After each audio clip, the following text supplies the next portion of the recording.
On the news, former President of Ghana, Jerry Rawlings, dies of COVID-19.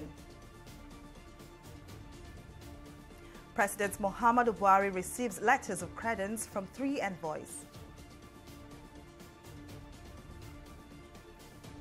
And Godwin Obaseki takes oath of office for his second term in office as governor of Edo State.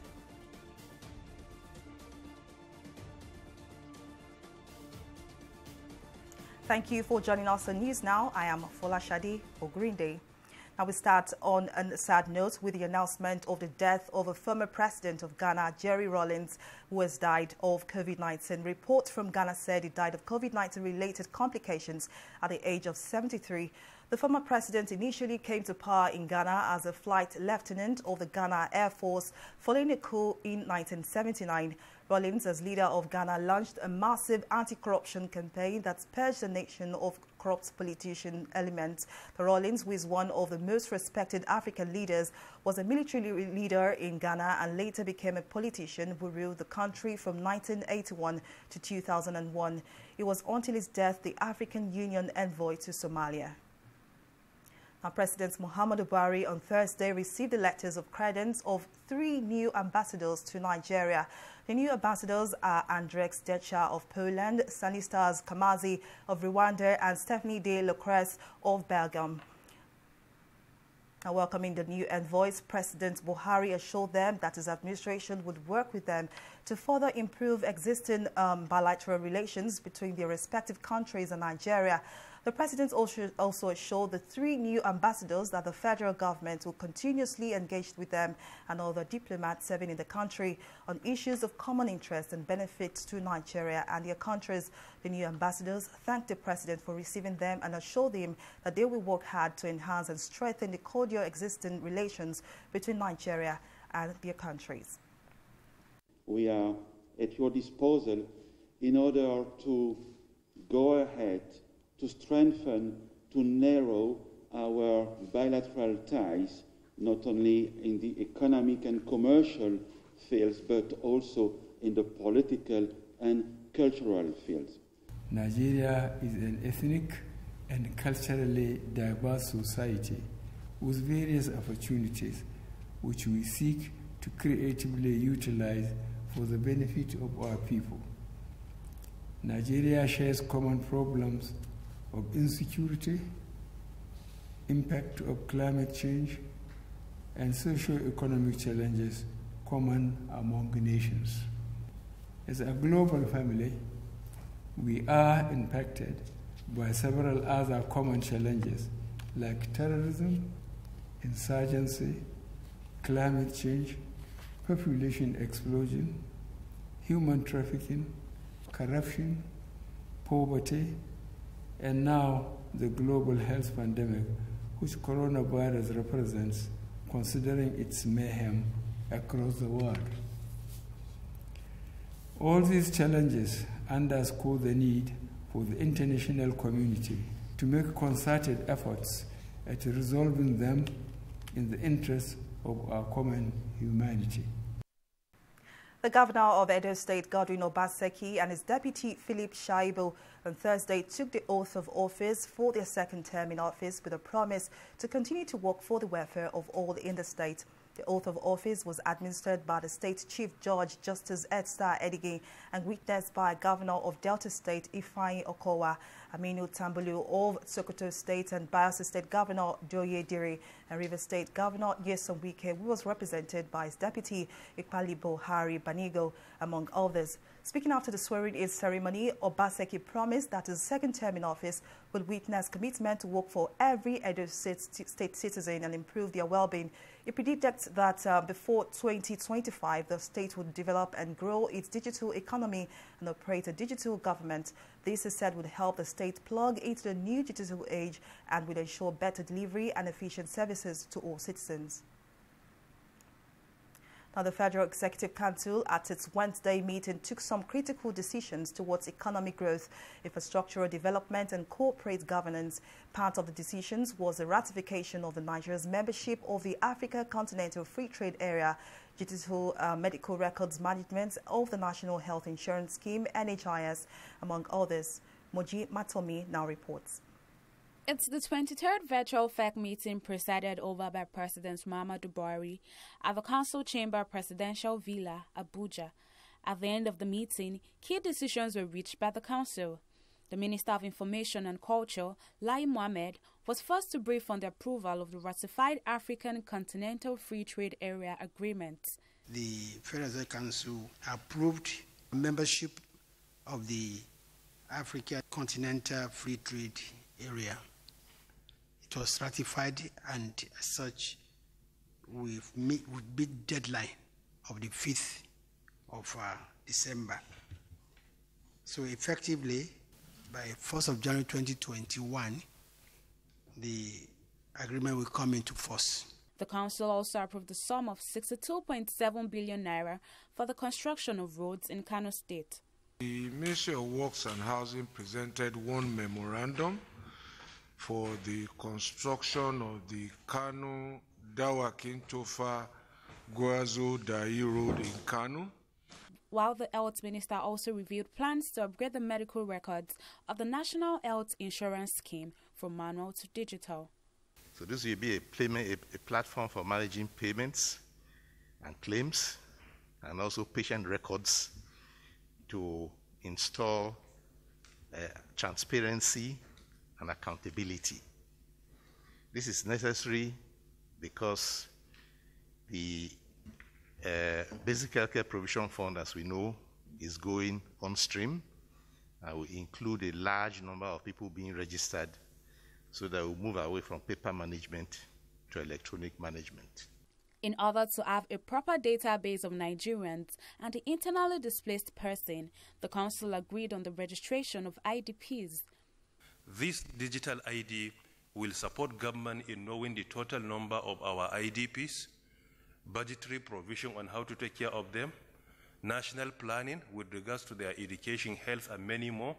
When it comes to social intervention being provided by federal government through the Ministry of Humanitarian Affairs, government will have an up-to-date record of IDPs, their number, their location, and everything, and government will reach out to them easily through that database that is going to be domiciled at the National Identity Management Commission. Approval was also given to a memo presented by the Aviation Ministry. Sought for approval of contract for the procurement, installation, and commissioning of 3D dimensional aerodrome and approach simulator at the Lagos airport. The contract became necessary in view of the increase in the number of personnel who have been recruited and trained for air traffic controllers. And it is important for us to ensure safety in all the 32 aerodromes of the country. At the end of the meeting, President Muhammadu Buhari assured that his administration will continue to prioritize projects that will be directly beneficial to Nigerians. Mojisola Matomi, TV360. The House of Representatives is requesting for the list of capital projects earmarked for execution in the proposed 2021 budget by the Economic and Financial Crimes Commission, EFCC. In an inquiry on how the 2020 budget was utilized, the House Committee on Financial Crimes queried a sum of 1.8 billion naira earmarked by the agency in 2021 for capital projects without giving details of the said projects.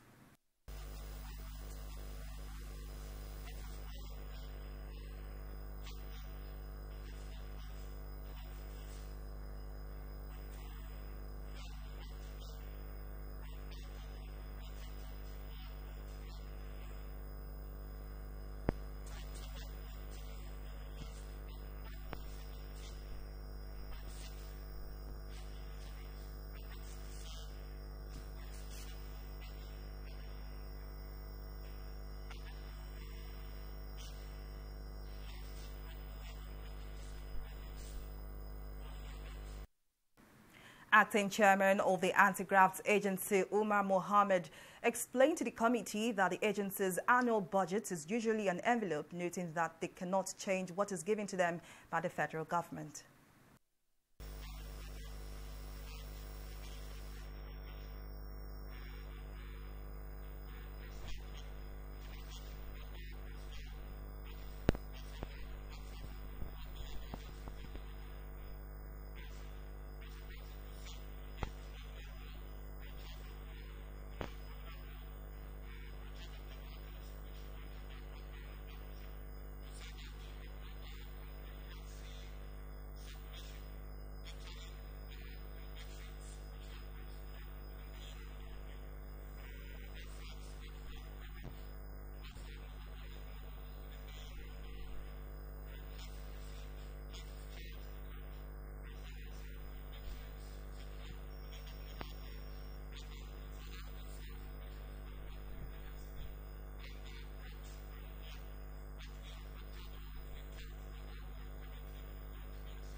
Experts in the world of finance and auditing have identified improved and effective federal audit processes and reforms as a crucial strategy to fight against corruption within Nigeria's auditing system. The experts made this known during a workshop on improving the effectiveness of federal audit reforms sponsored by the Center for Social Justice with the funding support of the European Union. They further recommended for the financial independence of the Office of the Auditor General and the bid to check financial violations in the management of public resources. The CBN was able to trace the accounts through which monies used to support the NSAS movement passed through. Now, the same CBN or NAFIU is not in a position to track the accounts of these public officers who are looting in billions. Tens of millions, hundreds of billions. And they make a case out of it, such a big deal. You go to the courts, West Time, we are looking for evidence. So that means what they have done with the NSAS sponsors, the bank accounts, shows deliberate refusal to perform public duties.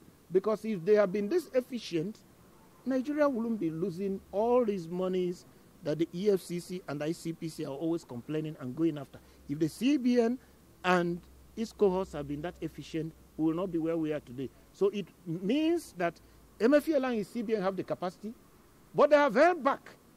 And they need to explain to Nigerians why they have held back in exercising these powers for the benefit of the common man, for the suffering Nigerians. Why they exercise it only when their selfish interest is involved. At what point do they invite such agencies as the EFCC and the ICPC to take it forward?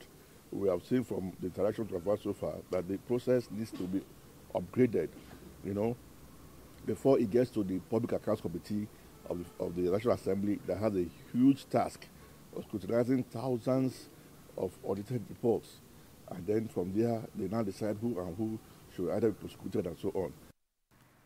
A non-partisan group to build a nation T-ban has called for citizens to take responsibility for Nigeria's nation building.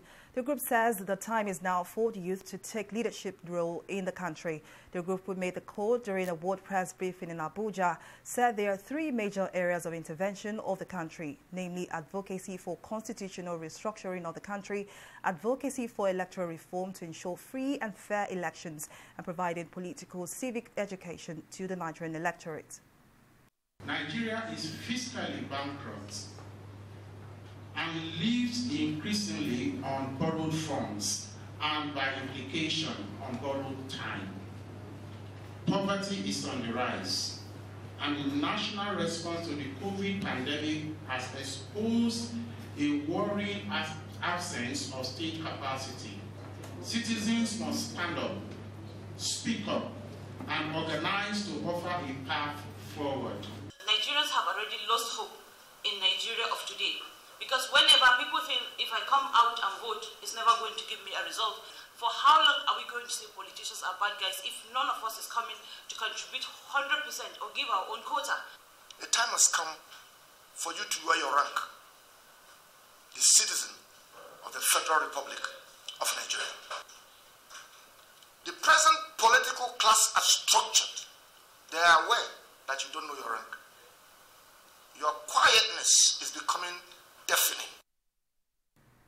Moving on, the federal government has been criticized for tagging #EndSARS campaigners as terrorists, with prominent groups condemning the Central Bank of Nigeria's action, which led to the freezing of the accounts of some of the campaigners.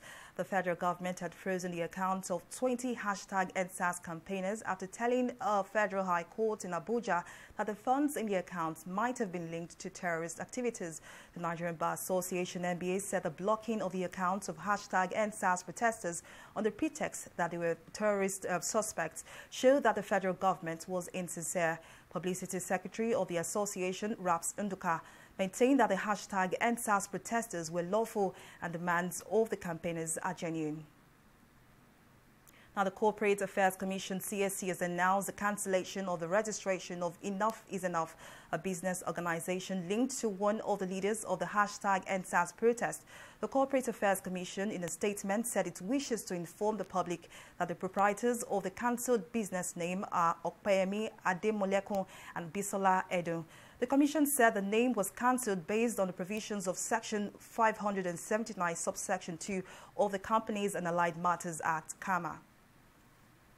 And 2 residents of Edo State have been remanded by an Osogbo Magistrate Court over an attack on the state governor, Boyega Oyetola, during the #EndSARS protest. Suliyat Tajuddin, 20, and Ayomide Abdulaziz, 20, were arraigned in court on Wednesday, accused of trying to assassinate Governor Oyetola.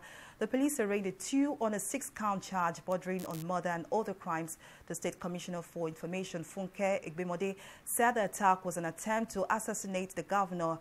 John Udoko, the police prosecutor, said the 2 young women carried out the attempted murder of the governor and caused malicious damage, burglary and stealing. Now, still to come, Nigeria's petroleum industry bill to be ready in March 2021. We'll take a short break here. Please stay with us.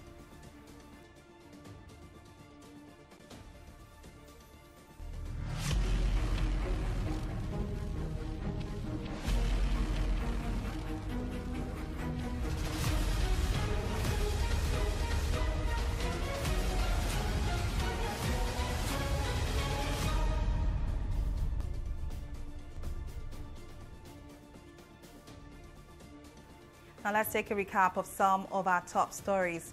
Former President of Ghana, Jerry Rawlings, has passed on at the age of 73. The former leader died of complications from COVID-19 infection. He was Ghana's president between 1981 and 2001, while his administration witnessed massive purge of corrupt leaders in the country. He was, until his death, the African Union envoy to Somalia. And we also told you that Edo State Governor Godwin Obaseki has been sworn in for a 2nd term in office. Obaseki, alongside his deputy Philip Shoaibu, promised to work for the growth and development of Edo State. Obaseki said before 2025, the state would develop and grow its digital economy and operate a digital government.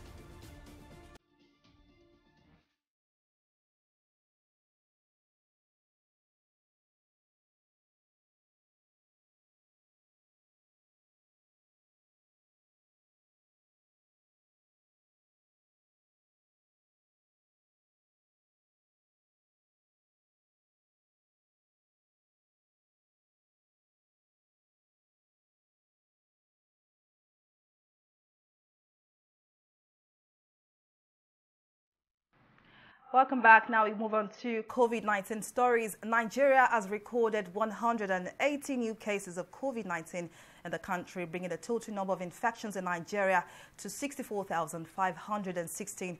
According to the Nigeria Center for Disease Control, NCDC, 2 deaths were recorded as at Wednesday, bringing the total COVID-19 death tally to 1,162. The Public Health Agency also disclosed via its verified Twitter handle that 180 new cases were reported from 9 states, with Lagos leading with 74 cases, closely followed by Oyo with 41 cases and Bauchi with 12 cases. So far, 37 cases have been discharged from isolation centers across the country. We'll take a break here and return with business stories and stock markets review. Please stay with us.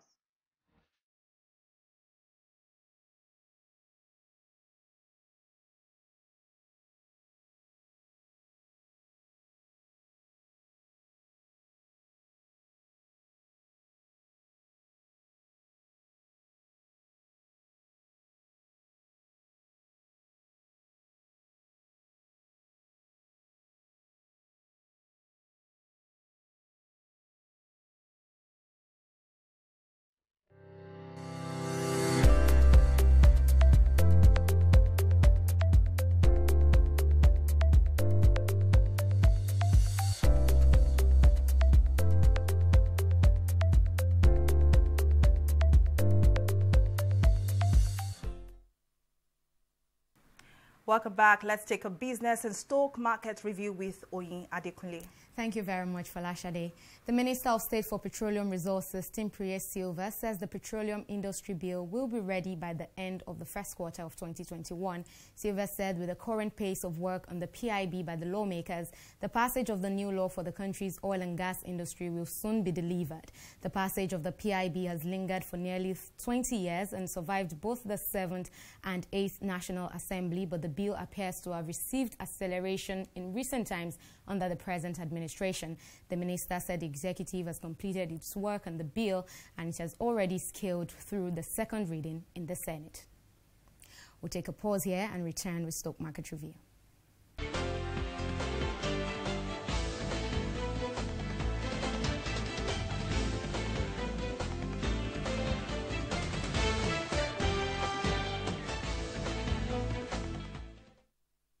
The Nigerian equities market today closed with a massive surge for the first time in 5 years as investors intensify buying pressure in attractive equities. With the bulls in full control of the market, crucial market indicators rose significantly today by a whopping 6.23%, which saw market cap also appreciating in value by over 1 trillion naira. The outcome of the U.S. presidential election and promising news about COVID-19 vaccine played no small role in impacting the upturn in the market. Now we see that Nestle is back and better, selling today at 1,450 naira per share. It is followed, of course, by Airtel Africa, which rose by 41 naira. Dangote Cement also contributed the most to today's positive trend after posting gains of 15 naira, while Presco completed the list of top 4 hot stocks with 7 naira 25 kobo rise. Conversely, it was a bad trading day in the stocks of Eternal PLC, Global Spectrum Energy Services, May and Baker, as well as Morrison Industries. And in summary today, we see that in total, actually, the volume of shares today was 1.192 billion naira, and the value was 17.395 billion naira, and it was traded in 10,704 deals. We're moving on now to global stocks. We see FTSE Dow Jones lost the stream of gains that was recorded in previous session, and Nikkei rose today, managed to keep its head above water by 0.68%. And that's it on business. It's back to you now, Folashade. Thank you very much, Oyin. I recall yesterday that FTSE, Dow Jones and Nikkei all had a good day, but it's surprising now that the tides have changed. But I guess this is what is typical with the Nigerian with the stock market. Yes, Folashade. I mean, if we could get paid for all the time we predict correctly on the stock market, we'll probably be billionaires now. Definitely. Let's move on now to the foreign scene, where 8 military members of a peacekeeping force in Egypt, including 6 Americans, were killed when an helicopter crashed in the southern Sinai Peninsula. 1 American survived the crash, which happened in the vicinity of Sharm el-Sheikh. The names of those involved have been withheld pending the notification of the next of kin. The coalition force, which initially reported that 7 military members were killed, said there is no information to indicate that the crash was anything except an accident. Let's head now for entertainment stories.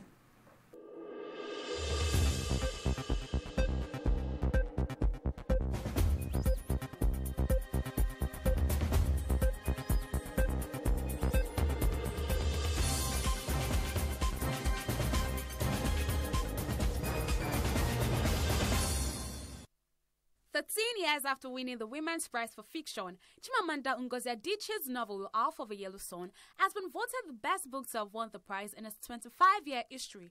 The one-off prize celebrates the 25th anniversary of the award and is judged by members of the public.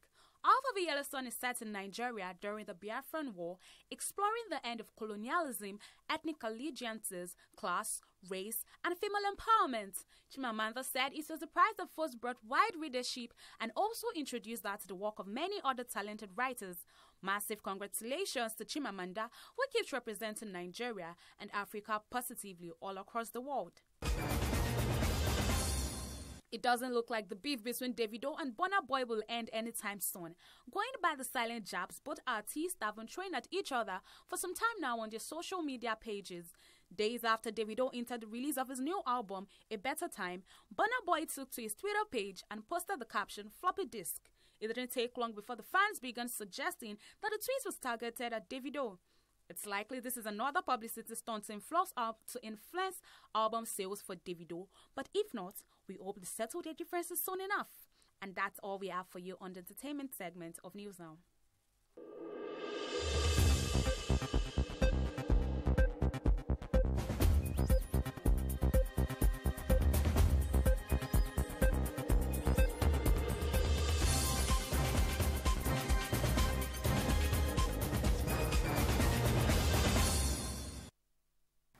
Now, in the world of sports, Uganda's move closer to a third successive Africa Cup of Nations finals with a late win over neighbors South Sudan on Thursday. The game in Kampala looked to be heading for a goalless draw until Khalid Kwaliwa, who came as a replacement for the injured Ronald Mukubi, headed home to a free kick in the 86th minute.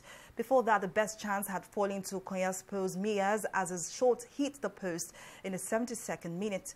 One of South Sudan's better chances came midway through the first half from Mukwat Wolf, who played in Uganda for Marababa City, but his effort went wide. That's it on our package. Thank you for watching. I am Folashade Ogrinde.